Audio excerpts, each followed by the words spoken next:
Hi, good evening, everyone. Great to have you all with us.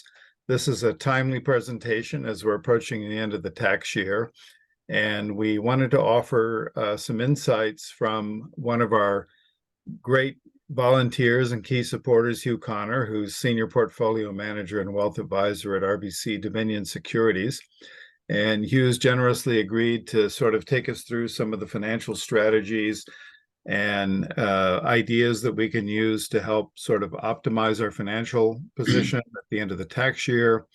And he's got some great insights to share with us. Now, we do want to emphasize that this is not really financial advice. For that, you should consult with your own advisor. But Hugh is going to take us through a number of financial planning strategies that we can benefit from at the end of the tax year, including small business management, insurance, philanthropic donations, a number of other topics. So we're really pleased and honored to have him with us. He's going to share a little bit about how he got involved with Thrombosis Canada, and then take us through his presentation. And of course, if you have questions, please use the chat function for that. And at the end of the presentation, we'll address some of those questions and come back to those issues that you'd like to have more detail about. So thank you for being with us. We really appreciate it. Early evening, late afternoon, wherever you are across Canada. And with that, Hugh, I will turn it over to you. Great. Thanks very much, James, and to you, David, as well. It's a pleasure and an honor to be speaking with everyone tonight. Truth be told, I wish I wasn't doing this presentation because that would mean my medical history was different than what it is. The reason I became involved with Thrombosis Canada was I personally have had 2 pulmonary embolisms. And in 2016, 2018, and I was looking for a charity after my second one to donate to, and found Thrombosis Canada. And then all of a sudden, James contacted me to say, thank you, and basically, who are you? And so after that, we established a relationship, and I've done what I can to date to help move forward with the mission of Thrombosis Canada. So James and David had asked me to do this, so I've only got about 3 hours, so I don't want to talk about myself personally anymore. I'd rather get to the presentation. Hopefully you'll find some things that you can find actionable, but just to reiterate, as James said, especially when we get to any of the tax things, please consult with your own tax advisor as well, but I'll give what I hope to be some salient points that you can act upon. So first of all, the agenda, what am I going to talk about? I want to go through just some financial planning basics, overall things, why you should do a financial plan, the benefit for you, and what should be incorporated into that. Then, given the time of year, there are some timely things that we should be considering from a year-end standpoint for tax planning. Then, I've never been in a situation such as this where someone didn't want to have an understanding of the current economic environment and our take on what's going on from a macro standpoint. So I'll just give briefly some points there. But importantly, I'll set that stage because there are some investment considerations that tie back into your financial plan as well, given the current economic environment that I'll talk about. So first things first, the financial planning basics. If I asked all the participants on here, what is a financial plan? A lot of us would have very different or varied definitions of what they feel a financial plan is. But the bottom line, there's some key questions that you want answered if going through a financial plan. And I'm going to list them off and I'll deal with them one at a time. But basically, you want to have a good understanding of your current financial situation, net worth and current cash flow.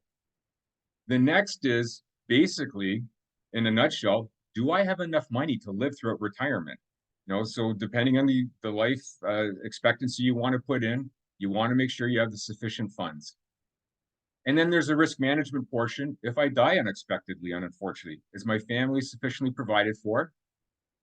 And then like any plan, there's a number of assumptions that go into it, and you want to know how those will impact your financial situation. So certain sensitivities that should be built in. And then, okay, you've got this plan in place, but what do I need to do to make sure that they become a reality? So you do need an action plan. And especially I'm assuming some people on this webinar right now, if you're incorporated, how can my business assets help me achieve my retirement goals? So let's go through some of these. First step, the net worth and cash flow.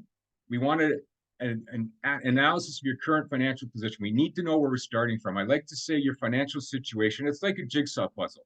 You want to make sure all the pieces are fitting together. So you have to go through, get everything together so you know where's my starting point. And then, we'll look at certain things like, are there enough emergency funds? Is your debt structured properly? Things along those lines. Then, based on what your stated objectives, remember, it's your plan, the strategies, and your savings rate, we'll do a long-term projection of cash flow and net worth.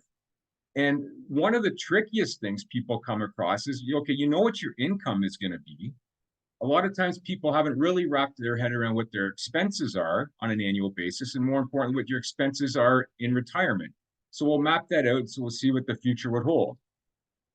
And then everything to do has to do with after tax. We need to minimize the amount of tax that's being paid at all times while you're working and also when you're drawing upon funds in retirement. We need to address specific goals. I just threw one down, whether it be your children's education you want to fund. But the other thing is, when you're retired, what's the most tax efficient manner to access the funds? If you've got an RSP or an IPP, non-registered savings, your holdco, what is the most tax efficient way to bring those monies out in retirement? And then we need to look at your asset mix. Your asset mix, and what I mean by that is the difference between stocks, bonds, cash, and a lot of things go into that. Your time horizon, what your income requirements are, and also your personal ability to tolerate fluctuations in the markets. And then risk management.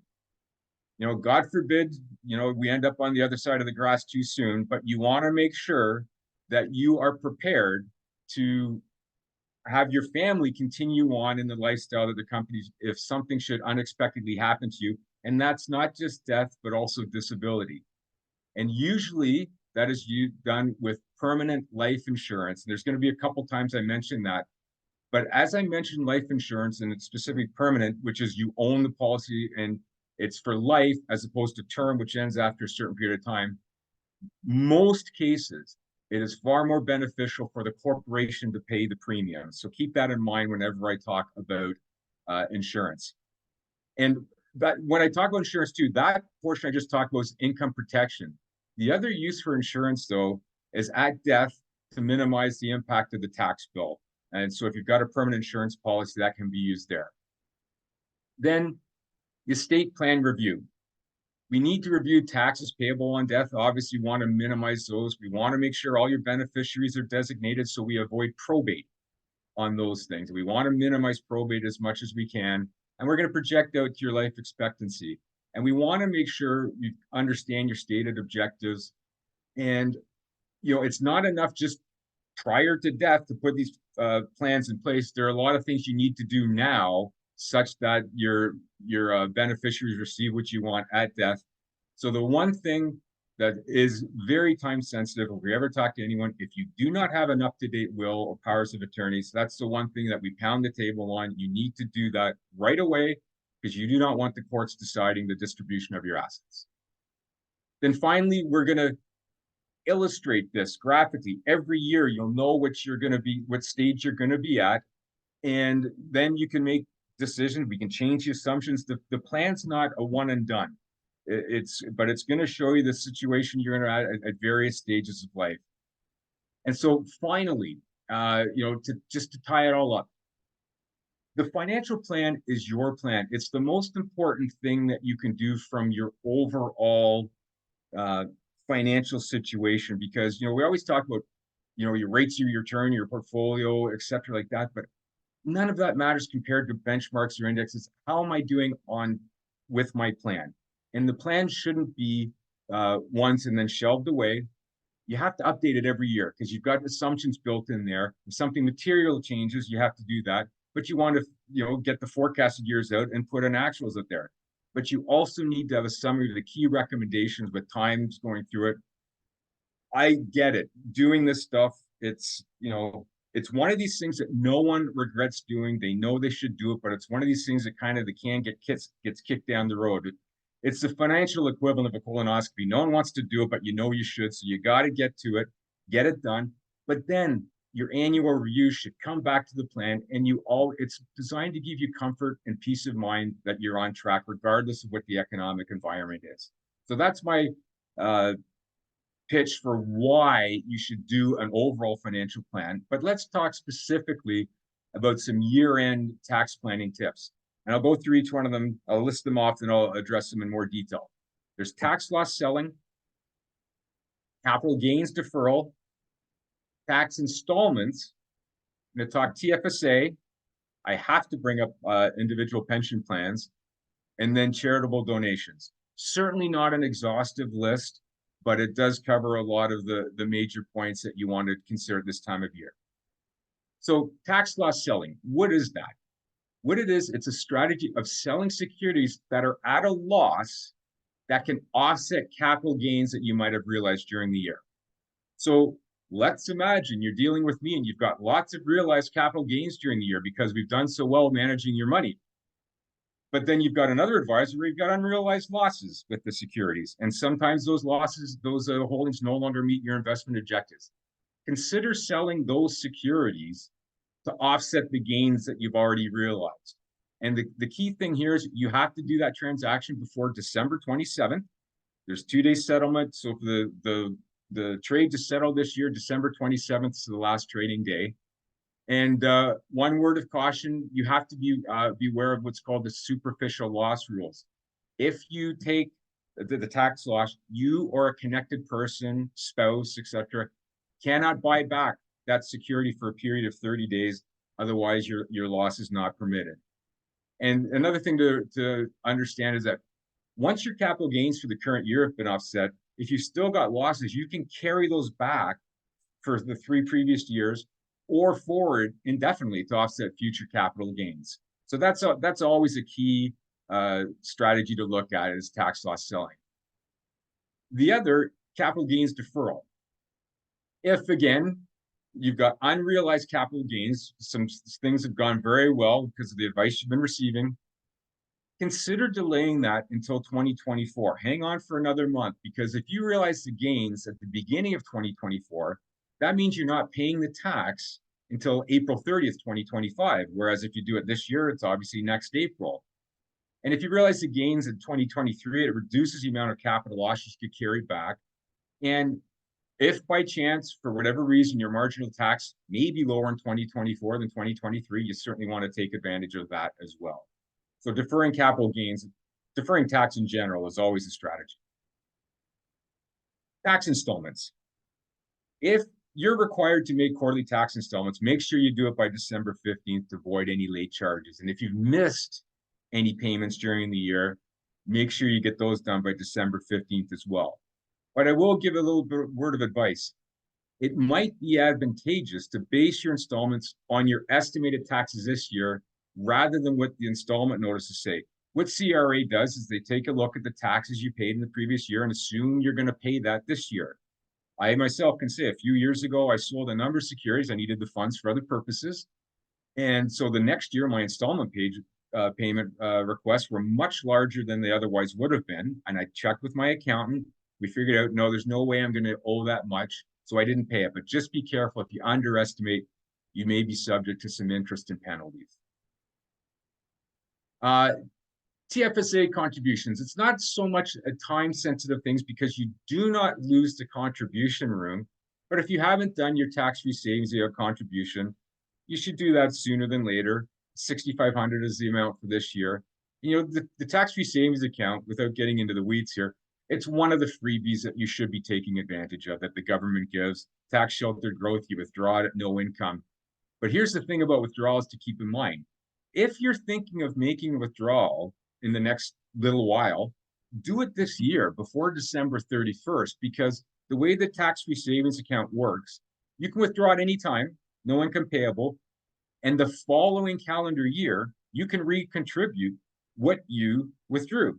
So, but if you do it in December, you can theoretically recontribute that right after January 1. But if you do it in, January 2nd of next year, you have to wait the whole year to do it. So if you have, for whatever reason, need for some emergency funds and you're thinking of using the TFSA, it'd be wise to do that before the end of this year.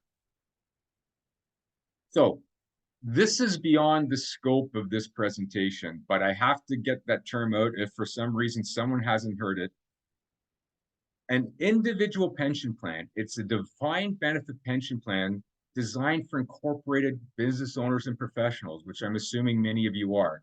It gives you the opportunity to save much more for retirement when compared to RSPs, and it's tax reduction opportunities for the corporation. The target market for this, basically, because of actuarials, is anyone who's 40 years of age or older, it works best for, and they want to contribute more money. Again, I can't get too much into detail here. If you want more information, I'm happy to send it. You can let James or David know, and I can provide lots of information, but it's something that I'd strongly recommend some of you consider. Okay, so the other one that I just wanted to touch upon was charitable donations. I just want to touch a little bit on the basics, then how you can donate securities instead of cash, and also using life insurance. So let's say you're wanting to donate, you're a good person, you want to give to a registered charity, which is considered a qualified donee. And Thrombosis Canada is on your radar, and you want to give, I just for simplicity's sake, I said $1,000. Without going through the math there, you will get what's called a federal tax credit of $294, and that donation tax credit can be carried forward for 5 years. And you can claim a charitable donation up to 75% of your net income. Generally doesn't happen during someone's lifetime. It sometimes comes into play when the estate is being settled, if a lot has been left to charities. But that's the basics. You give cash, you get the tax credit. So Thrombosis Canada is benefiting. But what if you donated securities? Thrombosis Canada is still going to benefit. And I won't walk through all this. The whole key thing is this right here. If you donate securities that are in a capital gain position, you do not have to pay the taxable capital gain on that. So the charity still gets the monies. It just costs you a lot less to donate the equivalent amount. So when you've got Thrombosis Canada on your radar, you got some shares that are in a gain position, consider doing that for your sake as well, instead of just the cash. Then the last area would be using life insurance. And there's 2 different ways you can use life insurance. And these are always permanent insurance policies, not term ones that expire after 5 years or 10 years. The first we'll call an immediate gift. Let's say for whatever reason, you've got a permanent policy that you no longer need, or you're purchasing a brand new policy. The charity would own the policy and is the beneficiary. You get a donation tax receipt for the cash surrender value of the existing policy that you donated and for premiums paid. At your death, neither you nor your estate will receive any further tax benefits. The immediate gift gives the benefits at that time, as opposed to the deferred gift. Again, you're donating a permanent insurance policy. You're retaining ownership of the policy, and you've named Thrombosis Canada, for example, as the beneficiary. There's a donation tax receipt for the amount of the death benefit received by the charity. You can change the beneficiary at any time because you own it. So you don't benefit during your lifetime on a tax basis for this, but the charity, in many cases, gets a much larger donation at the end, and your estate will benefit from that. Again, permanent life insurance policies. You're an incorporated individual. The premiums almost always should be paid by the corporation. So those are just a few tips for that are somewhat time sensitive. But as I said, I'm never in a situation like this where people don't want to have a little bit understanding of what's going on in the economy. So here's a few key themes.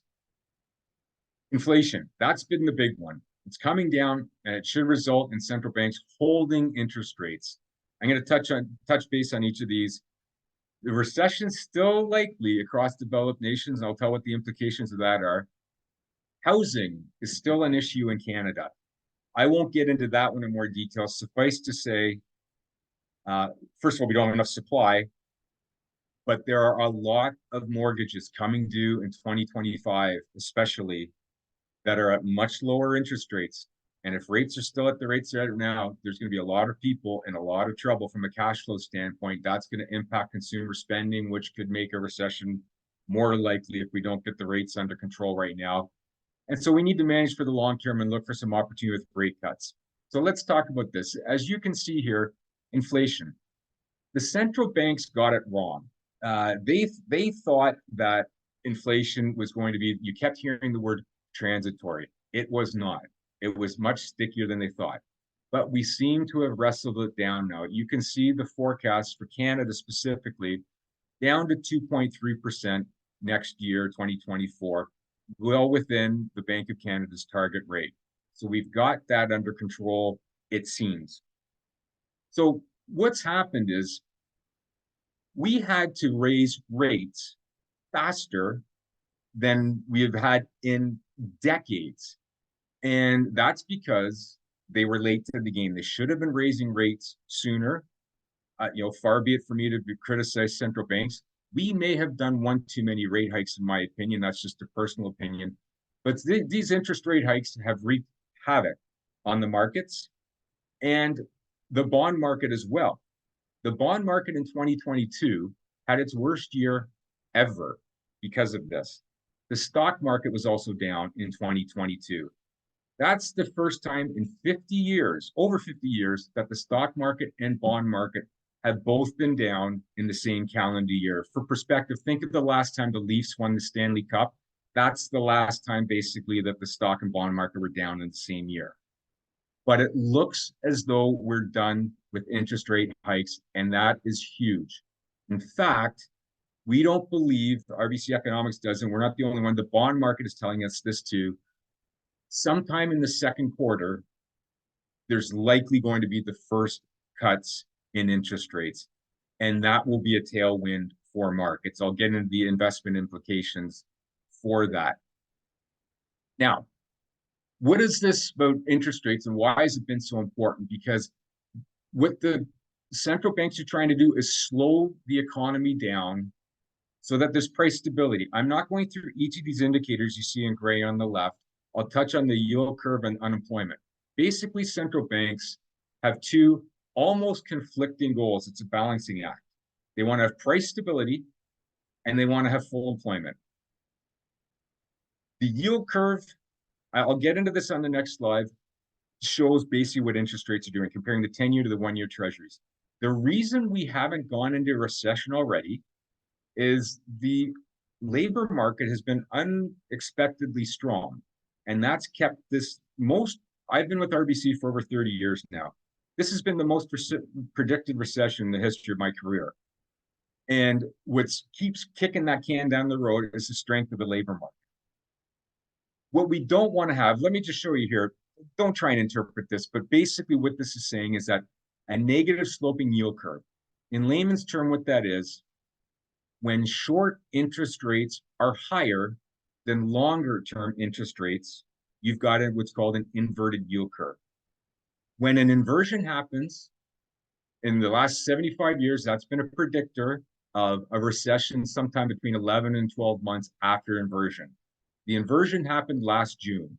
So we're still late for getting this recession because of the labor market.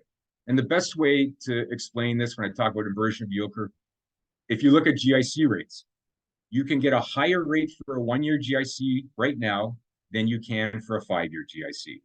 So that's the negative slope that we're talking about there. And that has implications for recession. What they try to do by raising the interest rates is orchestrate what they call, you might have heard the term, a soft landing. If they've raised rates too hard, the economy comes crashing down, then that's the hard landing with a harder recession. We are predicting a recession, but not a severe one and not a long one. So how does this impact the market? You say, well, especially in the US, the S&P 500, this is the best example. It's up about, I think as of today, it's about 18% it's up for the year. And you're thinking, well, the stock market's doing fine. Yes and no. The indexes, and this is why you shouldn't care about how indexes are doing. You should care how your portfolio is doing to your relative to your financial plan. The S&P 500, as the name implies, involves 500 stocks in the US. 7 of those stocks have accounted for 85% of the gains in the S&P 500 index, which means 493 stocks are not doing that well. The 7 stocks, they call them the Magnificent 7. You can see it on the screen there. They are all artificial intelligence related. They're all tech related. And so what we're trying to do is, look at the market as on a broad basis. It is not that strong. And so same thing is happening in Canada. Technology has ruled the day so far this year. TSX is only up about 4%. But if you look here, the telecoms, utilities, banks, financials, they're all down for the year because those are dividend payers primarily. They're almost bond proxies. And right now, someone can go get a 5% GIC.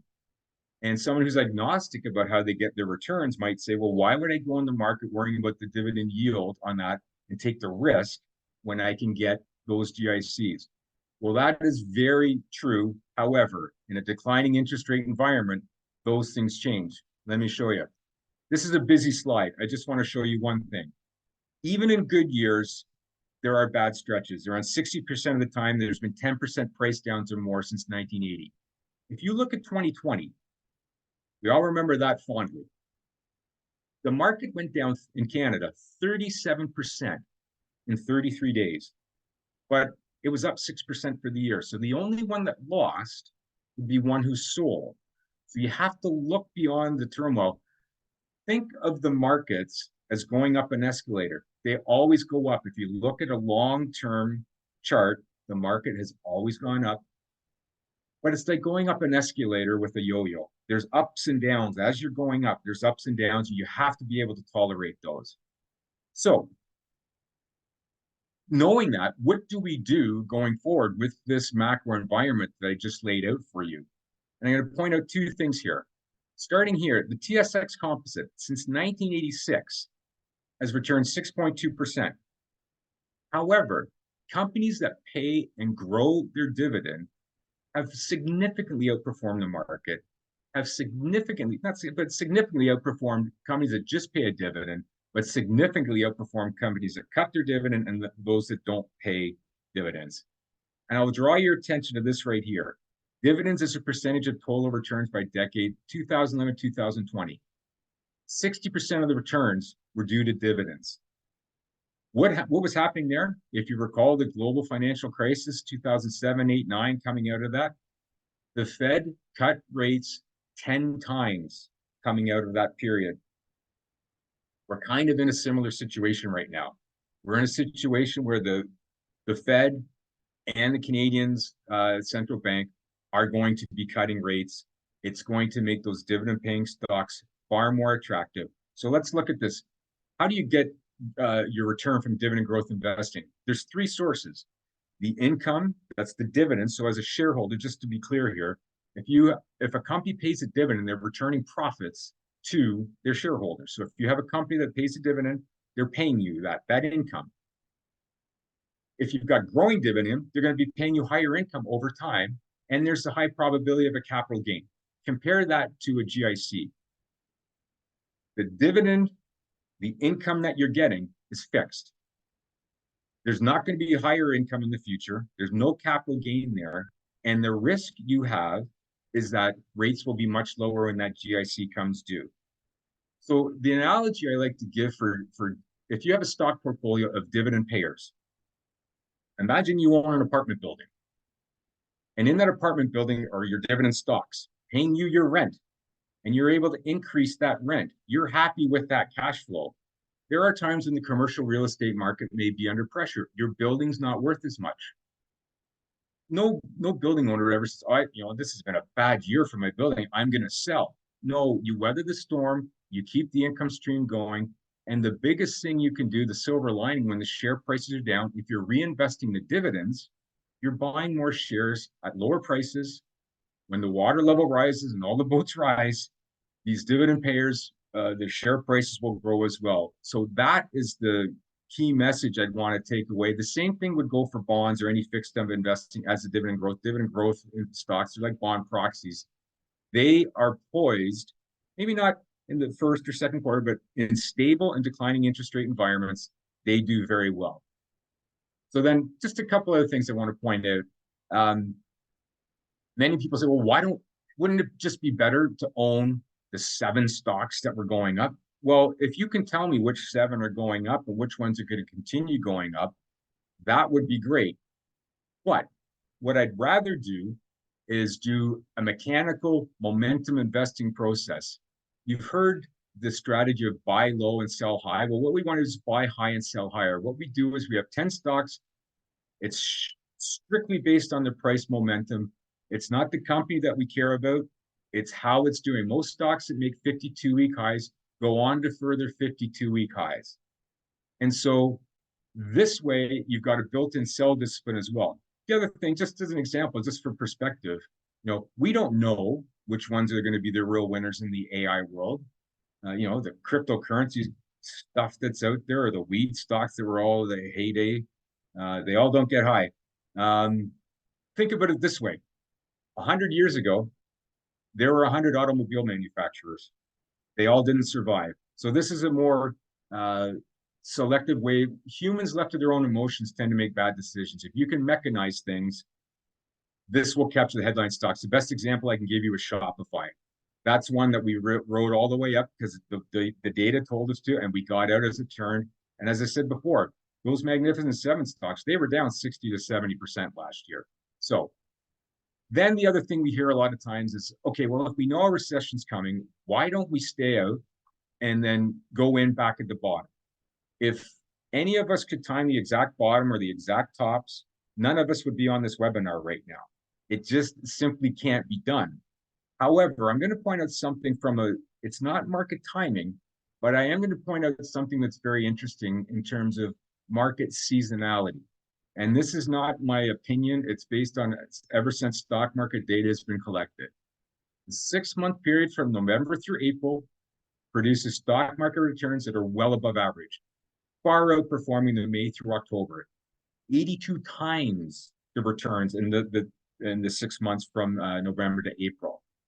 And you ask me, why is that? I can't tell you. I don't know. Summer months tend to be weak, but if you think of the Black Mondays, the stock market crashes, they all tend to be September, October for whatever reason. And so what we try and do, it's not a market timing thing. We follow technical triggers for the funds we use. We have Canadian, US, and international. And without getting into the weeds again, if the fund is trading for 5 days above its long-term moving average, that's our buy signal that we get after November. We're back in. We got our buy signal right after November 1 this year. We've participated in all the November upside. Sometime after May, we'll get the downside signal. And so 2023 worked out perfect. We were out by June, we got our last signal. We missed all the carnage, which was September, October. So it's not a case of getting the absolute top or absolute bottom. Mutual fund companies are great at saying you have to stay invested because they want you to keep your money in their funds. If you miss the top 10 trading days, you gave up X% in return. What they never tell you is, what if I miss the bottom 10 trading days? And that's what this is designed to do. Miss historically, which have been the weaker parts of the year. So I bring that all in together from a return standpoint or from an investment opportunity standpoint, because a strategy is only as good as its execution. You've got a financial plan in place. The cornerstone of it obviously is going to be what your returns are from your portfolio, how you can grow it. In general, we would put in a 5% rate of return. You want to be conservative in your planning assumptions. You're not going to get 5% every year. Some years you might get double digits. Some years, as you know, or the last little bit will be negative. So that's why it's important to update the plan. It's important not to compare to benchmarks and say, well, why am I not keeping up with the S&P 500? Well, because you didn't have the Magnificent Seven stocks. It's how is my investment portfolio doing to the plan? So the plan really drives everything. There were some time-sensitive things that I told you about, and there were certainly some things from an incorporated standpoint that you can take advantage of. But I don't want to drone on too much longer than that, because I threw a lot at you in a relatively short period of time, and you probably feel like you're sucking on the proverbial fire hose with all the information there. But here's my contact information. You can certainly talk to James or David too if you had any specific follow-ups. I know these are not ideal formats to ask questions specific, because a lot of them are specific to your situation. I don't know, James, if there's the ability for there to be any questions at this time, but as I said, here's my contact information.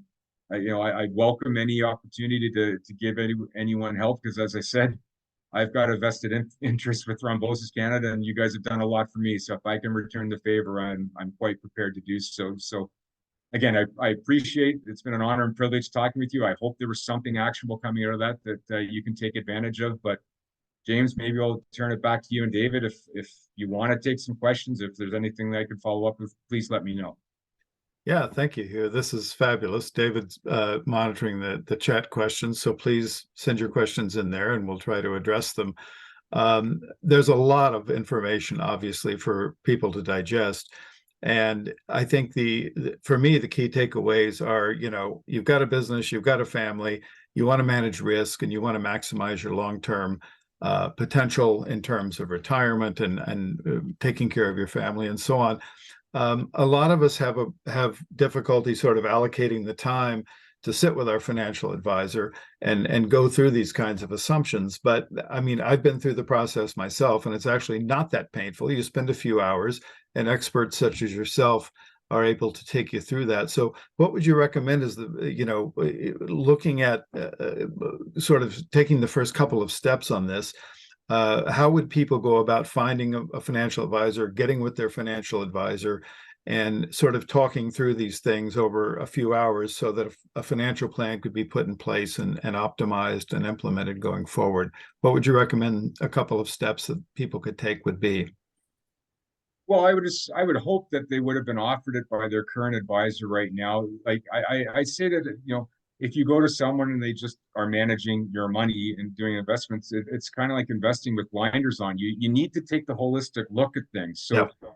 it should certainly be, quite frankly, when you look at the overall financial plan, that drives portfolio decisions. Then we know how much income we need to generate. We know your tolerance for risk and how much risk you have to or don't have to take. So it's something that it's incumbent upon you to ask your advisor to do it. And what I'll say is this too. Yes, there is some upfront work, and it does take a little bit of homework, and you do have to commit to it. But once the plan is in place, I like to joke with my clients that it takes a lot more work than it does afterwards. Once the plan's in place, to make changes, Yeah. it's already the data's already there. You can change any sort of assumption. So literally, I would just go back and ask your advisor, we need a financial plan. Now, not all of them do it. I'm a certified financial planner. So like I maybe look at things with a slightly different lens than someone who's just a money manager.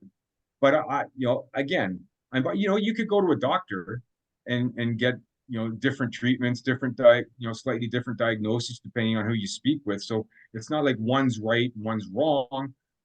You have to find what's a fit for you. And so I would just suggest that you go talk with your existing advisor and ask the question, do I have enough to retire on? And if they look at you like deer in the headlights, then all they're doing is hoping that they do well on a year in, year out basis with your money. So ask the question, ask for it to be done. If they're not prepared to do it, perhaps you need to look for an alternative source. Yeah, having been through a couple of financial advisors, I've always been impressed by the fact that they start with basically the question, what's your risk tolerance? And flesh that out in some way.